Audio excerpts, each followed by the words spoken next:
আমাদের রাজনীতিটাকে আমাদের দুর্বৃত্তের হাত থেকে মুক্ত করতে হবে।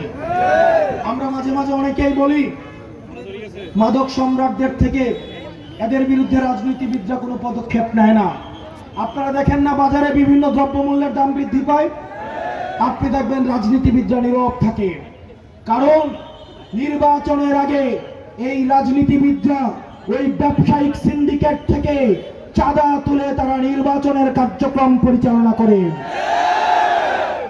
সেজন্য নির্বাচনের পরে ওই ব্যবসায়ীরা যারা রাজনৈতিক দলগুলোকে ডোনেট করেছে, তারা যখন জনগণের বিরুদ্ধে গিয়ে দ্রব্যমূল্যের দাম বাড়ায়, তখন রাজনীতিবিদরা কাঠের চশমা পরে সংসদে শুধুমাত্র প্রধানমন্ত্রীর গুণগানে ব্যস্ত থাকে।